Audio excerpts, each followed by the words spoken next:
I will be back with another episode of Ed Breakfree Podcast, which is the podcast where we talk about the business world, motivate business lifestyle, motivation, and inspire people. Please, guys, do not forget to like and subscribe and also comment.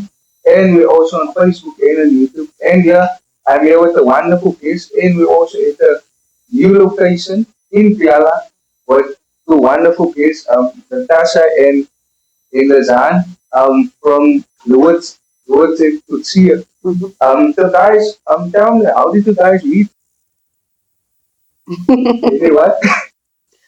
Natasha, we met a couple of years ago, 2000 and no, 2016. 2016. We met in 2016 when I went job hunting. So I got an interview with a company called Atlantis Realtors, where Lezanne was an administrator. So basically, I was an assistant. The day I met her, she wore a I'm not gonna tell her what to do. But yeah, that's where our work relationship grew. It only took us a few weeks. We became friends. Now we're basically family. So yeah, we met in 2020, in 2016. Yeah. So as both of you guys are property agents, how do you, because you guys work together, how do you guys complement your skills? Okay, so yeah, so as Natasha said, we met in 2016, and when I met Natasha, she was very quiet person, and then afterwards I realized that this is not actually so a quiet person. She's actually very bubbly, very friendly, very nice person to work with. Since day one, we actually clicked, and everything just went well. And basically, since that time, we moved from Atlantis Realtors. The company closed down. We moved to Remax, and from Remax, we moved to Loots Coetzee. But ever since we've been working together, we've always complemented each other because when I forget something, Natasha will just tell me, or she will just get in, and it's like a puzzle. Where there's a missing piece, she's the other piece that pulls the whole puzzle. So basically, our work relationship is very good, and I can really rely on her. I can trust her with my clients, with my family, with my life. Literally, I can trust her because she's a very reliable person. And when you ask her something to do, she will do it with full confidence, and she won't disappoint you. And there is something what which drew me to her because in today's life, when you are in a working environment, it's very important to be able to trust a colleague because in our line of industry, when it comes to real estate, there's horror movies out there because you get backstabbing, you get a lot of times with people where colleagues steal each other's clients. We don't have that. If I don't have a client, she would literally give me a client. If she don't have a property, I would give her a property. So there's no jealousy or there's no hurtfulness towards each other. We don't backstab each other. We work together. That's what partnership are. And what we've experienced in the past was where we literally had to lean on each other to be able to grow in this industry together.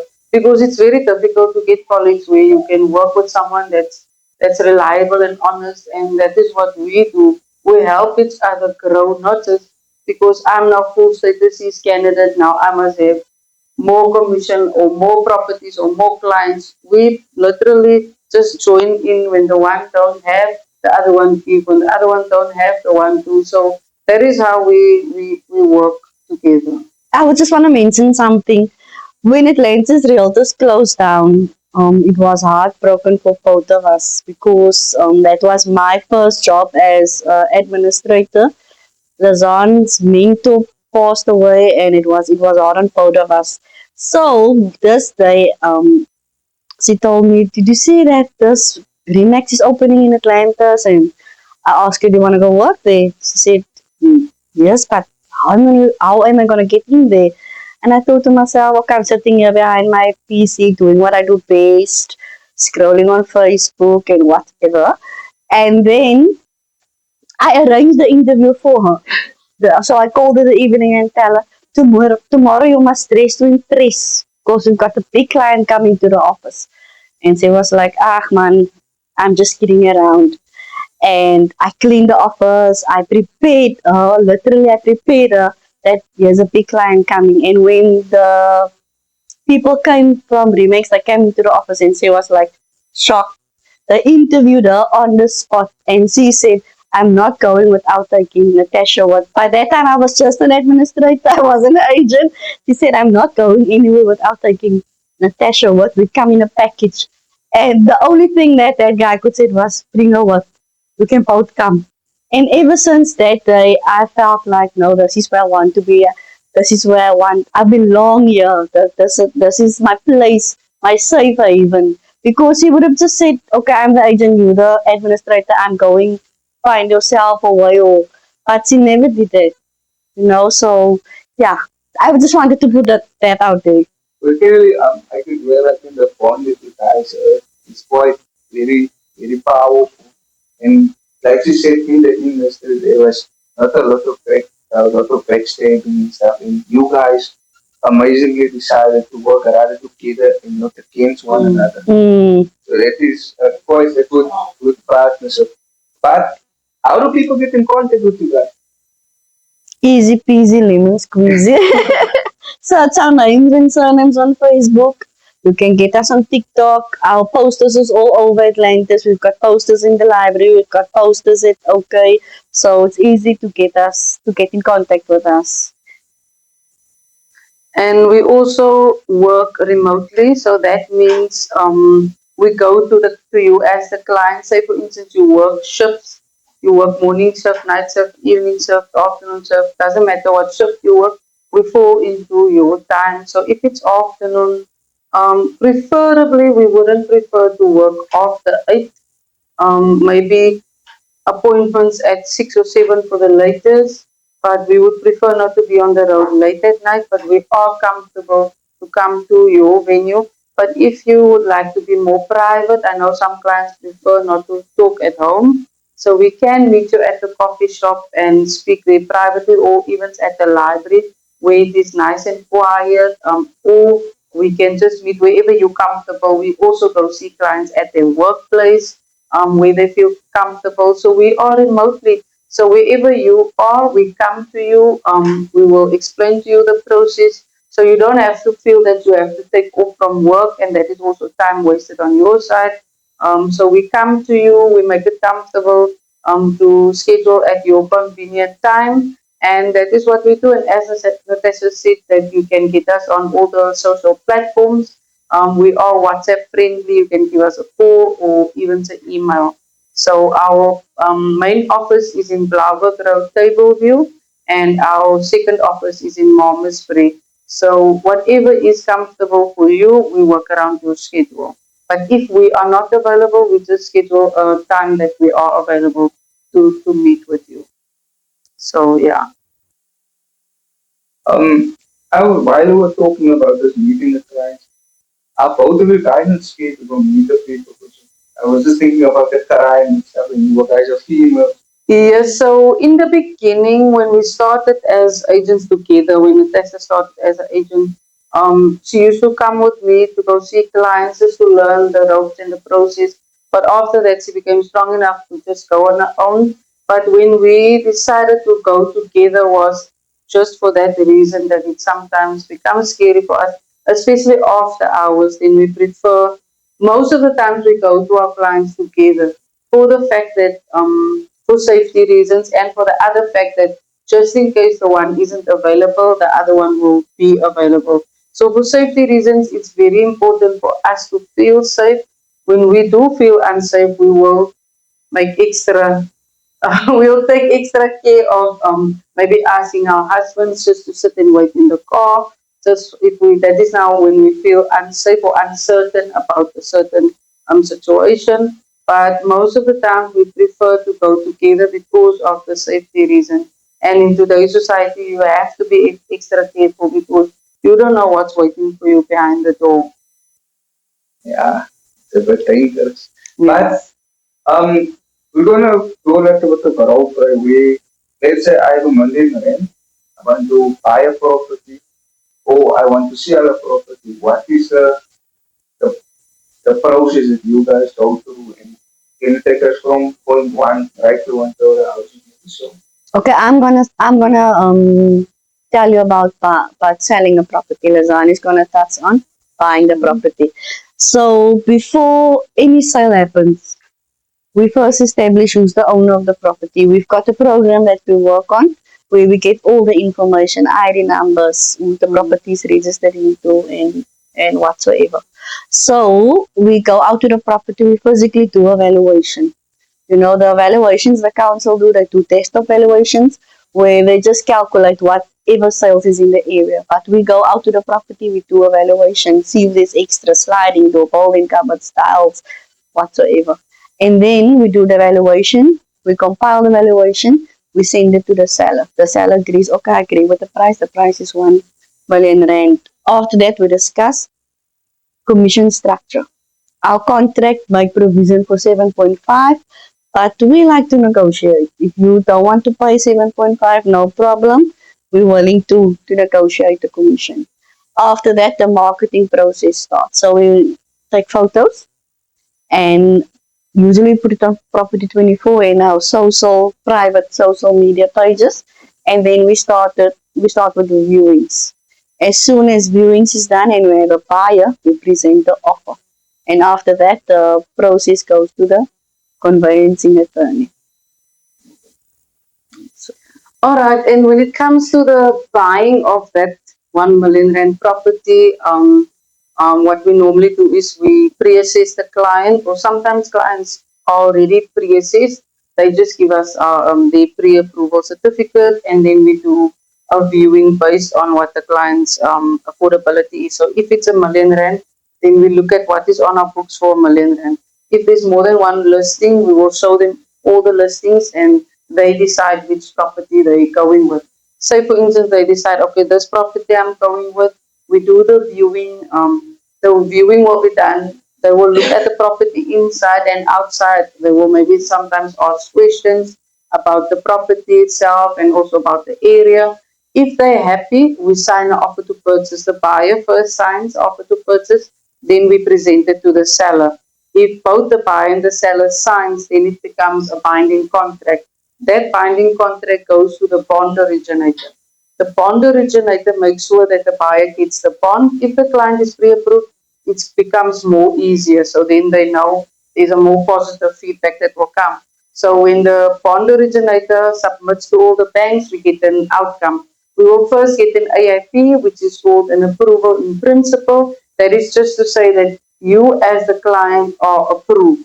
But then after the AIP, they send out a evaluator. The bank sends out the independent evaluator, which then goes and evaluates the property to check whether the property complies and is valued at that price. So it will be one of two outcomes. Or the bank evaluator will say, no, the property is not worth it. It has to be a lower amount. Whatever the amount is, they will give it. Or the bank evaluator will say, no, it's fine. This property is good enough for the 1 million rand. Then after the bank gives a final grant, we call it a final grant, which states that the buyer is the affordability of the buyer is right and the value of the property is right. So the final grant together with the offer to purchase goes to the attorney, which is our conveyancing attorney. So thereafter the transfer process starts. But say for instance the bank comes back and says, okay, the value is not worth what you're selling the property for, the price is not worth what you're selling it for, then it needs to be lowered. So either the seller needs to accept the lower offer, or there is some small cases where the seller says, no, but I don't want that amount because it's too little, then the deal has to be cancelled. But then there's a process for the deal that has to be cancelled. There's cancellation fees involved. So there's a lot of things involved when you cancel a deal. You can't just cancel because you don't want the house anymore. There's a binding contract, so there's a process that needs to be followed if you cancel a transaction. But if everything is approved, then everything should go well according to the paperwork and according to everything that's put in place. But if there's something that's not in place, then the transfer won't go according to the scheduled time frame that we estimated. So we normally estimate the three to 4 months. But if it goes beyond 3 to 4 months, that there's many reasons that could be the reason why a transaction is not going according to the time frame that we've given. Because of certain delays, there may be an ID number missing, or there may be a name that's written wrong. Because if the information is not correct on the paperwork, there's delays that's caused in the transfer process, and that makes both parties frustrated, and then they don't know what's going on. So as an agent, you should explain this from the beginning to the client.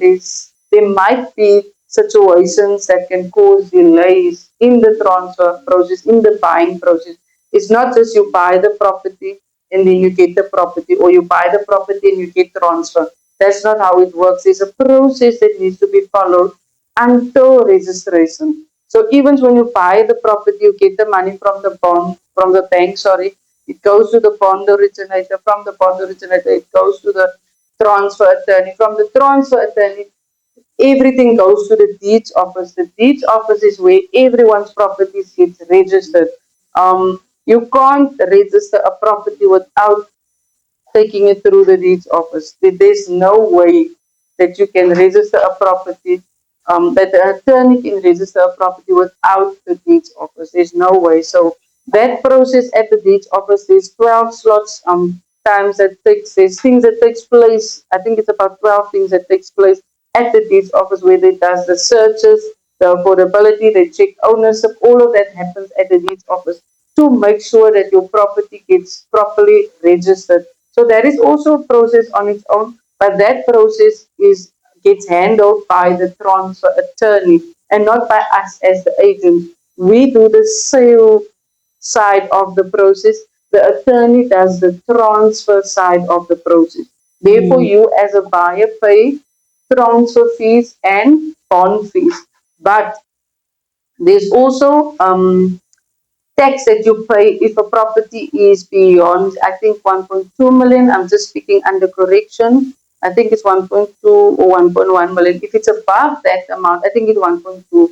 If it's above that amount, then you also pay tax on that amount. So then it's not just the purchase price. So it's the purchase price, it's the tax, the transfer cost, and the bond fee. So there's different costs involved when you buy a property, especially over that price bracket. So it's very important to get the knowledge beforehand, so that you don't buy the property and end up not having the cost, and then you end up having to cancel the deal because the cost is not paid. Because if you as the buyer don't have all that cost and the bond didn't include all that cost, you lose the property.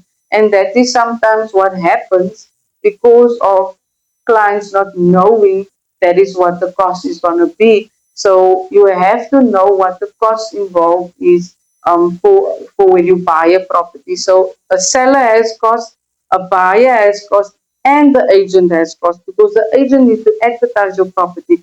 Property 24 needs to be paid. The CMA that we work with, that's a a program that needs to be paid. So we also have cost as an agent. We have to have petrol to go to the properties. We have to have marketing to do the marketing for your property. So there's cost in all angles, from all parties. There's cost involved. But you as the buyer have to know what the cost is, so that you don't get into a situation where you have to cancel the deal or lose the deal. So sometimes the bond originator can ask for the extra money for you to pay the tax and the fees, the bond and transfer fees. But if you don't qualify for that extra money, you need to have it in your pocket. So therefore, what we normally do is, when we do the pre-assessment, we ask you to save some money. Because the transaction takes about 3 to 4 months, you have that 3 to 4 months to save up some money. Even if it's a 5,000 and a thousand and a 10,000, all those can help you at the end. Say, for instance, you get the full amount by the bank and you don't need to have the money in your pocket. then you know you already saved something. Now you can buy furniture, now you can buy paint or do whatever you want to. Then you don't have to go into debt to do those things, because I know when you have a new house, we as women want to buy curtains, we want to buy rugs, we want to buy furniture, we want to buy what we feel we must have in our house. But then you have that little savings that you save when we told you to start saving, then you don't have to go into debt for those things. So it's important to know the cost and to also save from the day you know, say you're gonna call me on a Tesla today. Start saving from the 25th of whenever you start, you save up some money so that you can have something to start with when you actually get your property. Mm. And if you can save the cost for your deposit and the tax, then you don't have to worry about borrowing extra money from the bank, because that extends your time frame with the bank, that extends your interest. So then you pay much more to the bank and you pay longer. So, yeah. And the other thing is for the buyers, if you have a deposit, it also reduces your time frame and your interest. So the more of deposit you have, the better it is for you to pay Mm. off your bond.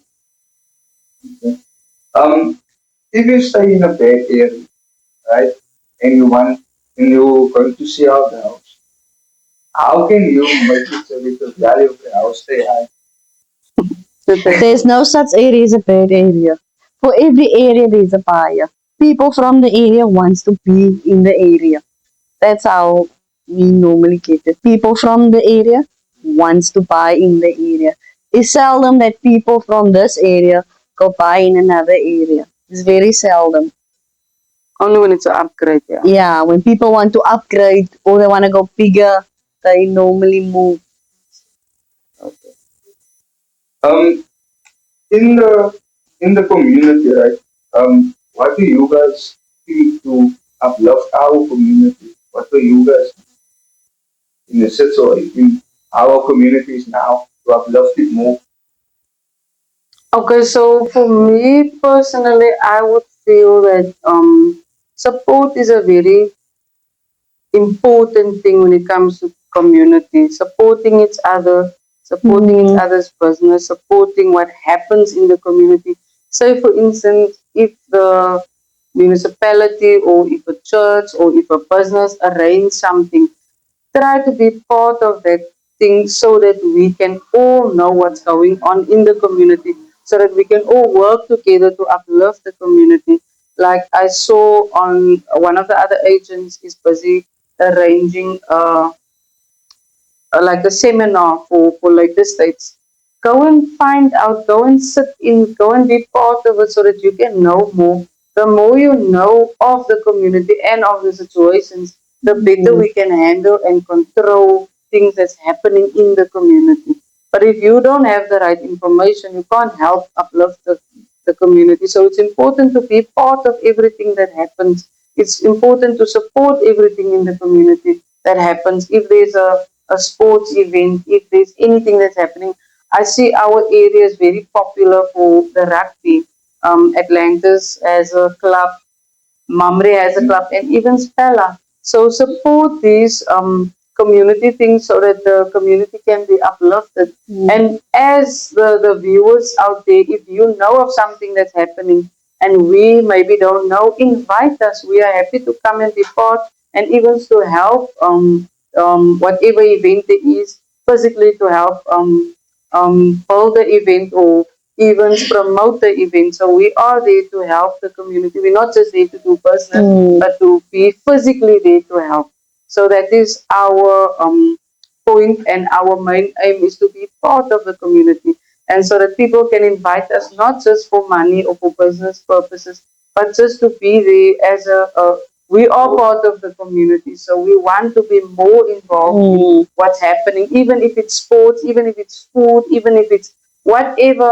I'm now I've joined the swimming lessons here at the local swimming pool, and it really equipped me because I had a fear of water and I never knew there's free swimming classes. So I post on my status and I tell a lot of people about it because it's part of the community. And so there's work for the lifeguards, because if nothing is happening at the pool, how will they get work and how will they get paid? So we need to really try and form part of everything that's going on. There's a lot of things that's happening, but nobody knows. There's the special economic zone where they give programs and stuff, but a lot of the young people don't know about it because they only interested in TikTok and the dances. But be part of the things that's happening. Equip yourself with this type of knowledge so that you can have more opportunities. I know there is a lot of opportunities that's missing, but we are missing the actual opportunities that's out there in the community. So form part, be part of the thing so that you can know more. You guys, I just wanted to know, how do you guys actually handle the backlash? There's a lot of agents in the community, and they speak down on each other because of the money. You understand? So how do you navigate through that? We always try to be ethical as far and broad as we can. We ethical, we honest, we realistic. For us, it's not about the money. It's about serving our clients so that client can refer me to another client.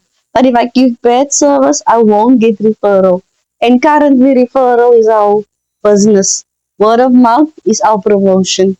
So we'll try to be honest, ethical, and we try to win your trust as soon as possible, because if there's trust, there's a relationship. And when there's a relationship, the work goes smooth. And how do you feel about the next agent and after People do. Usually people do come to us and tell us ABC about agent ABC. The only thing I say is we don't work like that. Give us a chance and we'll prove to you that we don't work like that. That's all I can say. I can't speak down on the other agent because that's not who I am, you know? And the other thing is, what I want to tell people is, we're not perfect. We're human beings. We're not perfect. But when you do something that the client maybe don't approve of, or the client maybe don't like, I normally, if a client tells me something that they don't like that I did or that I didn't do, I will apologize. And if I know I'm wrong, I will acknowledge that I'm wrong and I will apologize, and I will say I will try to do better. Or say, for instance, if there were a situation where there's two agents, I am the one agent and there's a next agent also on the same property. I will always ask the seller, why did you choose two agents, or why did you go with agent B? I just want to know so that I can know how to improve myself. So I feel nobody is perfect. You will get things wrong, but the fact that you acknowledge your wrong and try to better it and improve it, that is where you get loyalty from clients. And that is what I do and Natasha do to get the loyalty from the clients, because there's no point in saying, no, I didn't do anything wrong, I'm perfect and I don't. We are not perfect, and we're not saying we are perfect. We always strive to do the best to our ability of what we can do for the client. If we do get a client that says, but and that happens to me, I'm honest, that happens to me a lot, where clients say, you didn't reply to me this morning, and then I reply when I get home, because sometimes we are on the road and we legally not allowed to answer our phones on the road. We're busy driving. Or sometimes we are in an appointment like this. I can't have my phone now, it must be on mute, because I need to respect my appointment. So that is mainly the cases where I don't answer my phone, is when I'm on the road or in an appointment. But when I do get the chance is when I normally sit after hours with my WhatsApp. So people normally see I reply after hours, because that is the time when I get to sit and give my full attention. I don't like giving half attention to my clients where I just say quickly. How do people normally say sport up? So I don't like doing that. I like giving people my full attention, or I will send a nice voice message to explain myself or to explain to the client whatever they want to know. But it's very important to acknowledge when you're wrong, because you're not perfect. You're not going to do everything perfect. But if you strive to give the best service to a client, client will you will get the loyalty from the client, and that is what we've experienced over the years. We have clients of years, even since Atlantis Realtors, we have clients, and that is 2013 that I started as a real estate agent registered in Natasha. So we have clients from way back. That is because of the point of loyalty, honesty, and acknowledging when you're wrong. So yeah. It is very valuable points that most of the agents need to do, not backstab one another because they know that there is not going to help each Yes. other. But for both of you guys, before you work together, what are your future plans? Okay, so future plans, we are very excited, and we're always excited for this industry because there's a lot of things that you can do. And basically, for the future, we would definitely be interested in having our own real estate firm where we can also grow other people the same way we grow into each other, and the way we help and assisted, because we know the lack of assistance in this industry.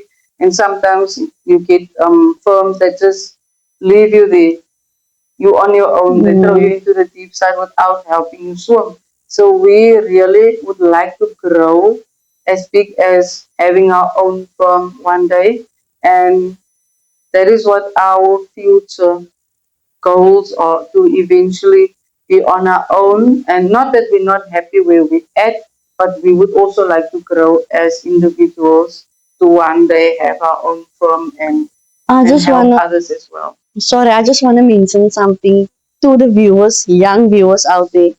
Look at us and see there's no need for jealousy in a work relationship. There's no need for backstabbing in a relationship. It's there's no need. There's just no need, because in this case, both of us make money, both of us are happy, both of us have clients, both of us have cars, both of us have husbands. So there's no need for backstabbing. There's no need for jealousy. Yeah, just like that with you. So, guys, because you were mentored in a era, mentored with the before, well, you guys both, especially when you have your own will you do that as a program to mentor younger generation of people in America? Definitely, that is Definitely. definitely part of our goal. And as we know, the young people struggle to get a foot in the door. Many a times there is companies that say you need matric, but then you have matric, then you need a qualification. Then you have the qualification, then you're overqualified. So the cycle just goes on. But with the real estate, it's different. You get a foot in the door first time. You can go for internship without having the qualification, without having the matric, but it's just that you need to start somewhere. So we would really like to get to that point where we also equip the young people with the right skills and with the right knowledge, of course, and also to guide them through the process and to where you need to study for you to get your license and all of that. So it's very important to not just have a company for yourself, but to grow. Mm. And that is how your company will grow if you help people grow. And also, if I can make a difference in a young lady's life, a positive difference, why not? Why but I can keep it? Yeah. Right, guys, thank you, Natasha. Thank you, Lezanne, for your time. And yeah, guys, please do not forget to like and subscribe and comment, and we'll see you in the next episode.